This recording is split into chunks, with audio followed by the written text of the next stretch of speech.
বন্ধুরা আমরা শিখব কিভাবে DGET ফাংশনটি কাজ করে। DGET আমরা নরমালি এই সিনারিওতে যদি কাজ করতে হয় যে সনি 40 ইঞ্চি এটার প্রাইস কত বা এলজি 32 ইঞ্চি এটার প্রাইস কত, এই কাজটা যদি করতে হয় ভিলুকআপ দিয়ে নরমালি আপনি যদি করতে চান ইটস ফাইন।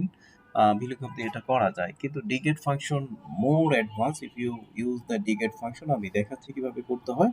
আমরা এখানে আগেই ড্রপ ডাউন করে নিয়েছি এবং এইখানেও ড্রপ ডাউন করে নিয়েছি, সো দ্যাট আমি 32 সিলেক্ট করলে সনির 32 দেখাবে। তো এই কাজটি করার জন্য জাস্ট ডিগেট ফাংশনটি লিখবো। ডিগেট মানে অ্যাকচুয়ালি এগুলো ডি দিয়ে যেসব ফাংশন শুরু, এগুলো ডেটাবেস ফাংশন।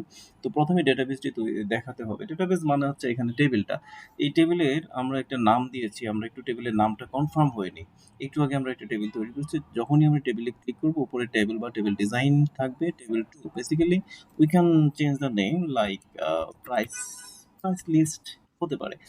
এখন আমরা এই নামটি এখানে ইউজ করব in the DGET function. DGET price list, এই যে প্রাইস লিস্ট পেয়ে গেলাম, টেবিলটি সিলেক্টেড।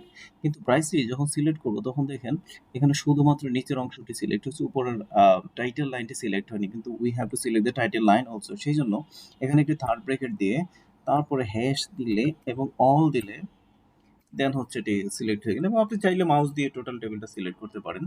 যদি এটা এখানে থাকে, অন্য কোথাও থাকলে আবার একটু টাফ অথবা বড় হলে আরো টাফ, বাট করা যাবে।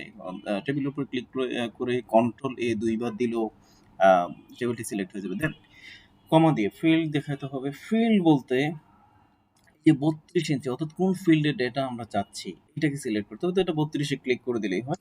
কমা ক্রাইটেরিয়া, ক্রাইটেরিয়া হচ্ছে যে আইটেম, আইটেম ফিল্ডের সনি চাচ্ছি, এটাই হচ্ছে দেখাতে হবে এইভাবে। আইটেম ফিল্ড দেন সনি একসাথে দিতে হবে, এইভাবে দিতে হবে।